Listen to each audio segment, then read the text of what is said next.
Bismillahirrahmanirrahim. Alhamdulillahirabbil alamin. Kita bersyukur kehadirat Allah Subhanahu wa taala. Kita berjumpa lagi. Semoga pertemuan kita kali ini membawa manfaat bagi kita semua. Amin amin ya rabbal alamin. Saudaraku, masih dalam bahasan beternak puyuh. Kali ini kita berbagi pengalaman ya di bidang yang sangat penting ya, pemasaran telur puyuh. Oke, saudara-saudara, banyak sekali orang-orang yang bertanya kepada saya bagaimana pemasaran telur puyuhnya. Pertanyaan ini banyak menghinggapi ya, wajar pada orang-orang yang mau memulai berusaha atau berbisnis. Bahkan di usaha telur puyuh ini, pertanyaan ini sering menjadi momok ya, bahkan momok yang sangat menakutkan katanya. Saudara-saudara, alhamdulillah ya, selama ini pemasaran telur saya lancar dan tidak ada masalah yang sangat berarti. Saya mohon maaf, ini saya sampaikan, ini adalah sebuah pengalaman yang saya alami pribadi. Memang saya sudah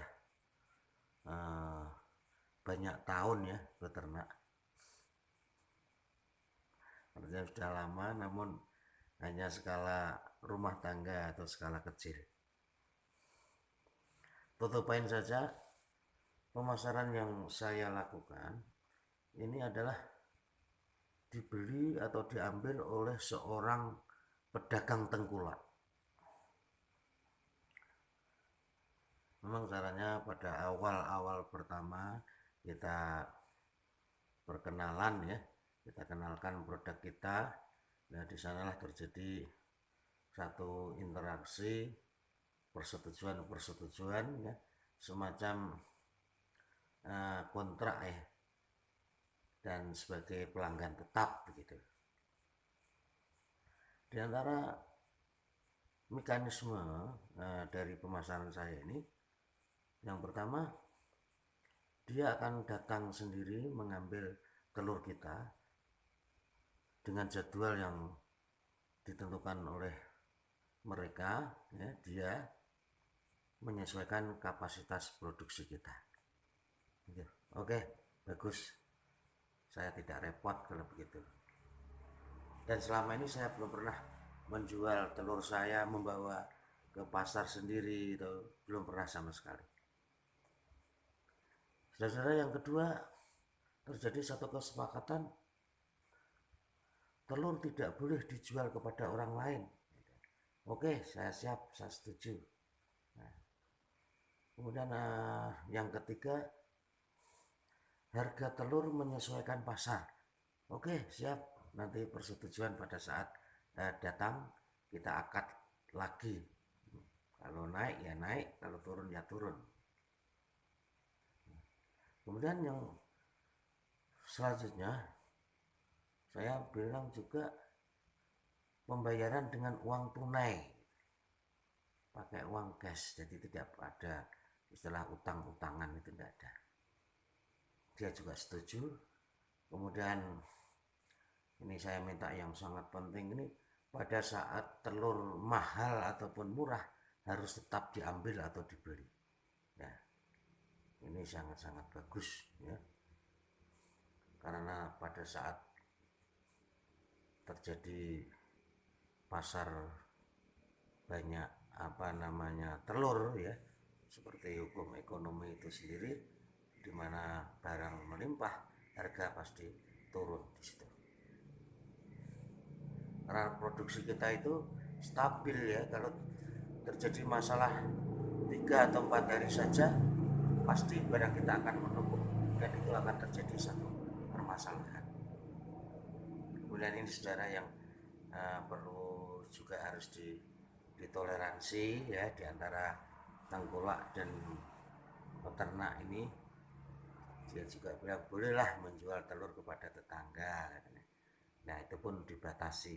Saya sendiri juga nggak enak ya karena dengan tetangga ya, maka walaupun dibatasi tapi tetangga-tetangga masih bisa merasakan sembilan penjualan itu. Saudara-saudara, ini sebenarnya apa? Menandakan bahwa peluang pasar itu masih sangat terbuka. Jadi jangan khawatirlah, pemasaran telur puyuh ini akan mudah sekali, Pak. Saudara-saudara, kalau sistem yang saya alami ini, yang saya jalankan ini, kuncinya adalah sebenarnya pada sebuah kejujuran ya, di antara peternak dan juga tengkulak itu. Memang terkadang banyak godaan-godaan kita sebagai seorang peternak ini, kita kontrak harganya nggak naik-naik ya. Kemudian ada seorang pedagang dadakan ya datang ke rumah dengan mau beli produk kita dengan harga yang sangat tinggi. Kita kalau tergiur barang kita kasih, kemudian kita merusak pelanggan atau kontrakan kita yang sudah terjadi tadi, nanti suatu saat ya harga di pasaran telur itu murah ya, pedagang dadakan lagi tidak mau mengambil, kemudian kita mau minta tolong pada pelanggan kita yang sudah kita kontrak tadi, dia juga tidak mau mengambil lagi. Itu wajar ya, karena sifatnya manusia punya rasa dikecewakan, dikhianati, dan juga kita dibilang tidak beres ya. Karena para tengkulak ini sebenarnya dia tahu produksi kita itu berapa. Kalau kita mau menyelipkan sedikit-sedikit itu dia juga akan tahu. Tapi kalau tidak akan tidak mau akan terjadi satu masalah di pemasaran kita, ya kesepakatan tetap kita patuhi.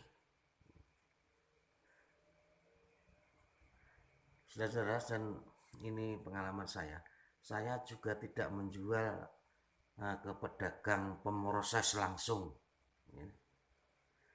Sebab di saat pasar lagi sepi, pedagang pemroses ini tidak berjualan lagi ya, artinya telur kita tidak diambil, sehingga terjadi masalah.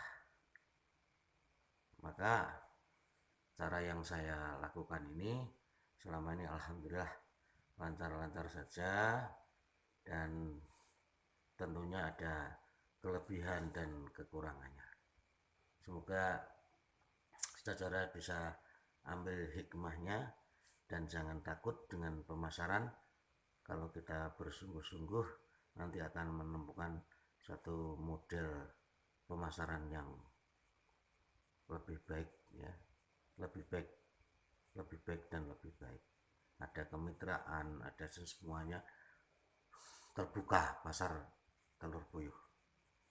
Semoga pertemuan kita ada manfaatnya. Pasti ada kekurangan, kekhilafan. Mohon maaf. Bila taufiq wal hidayah wal maghfirah.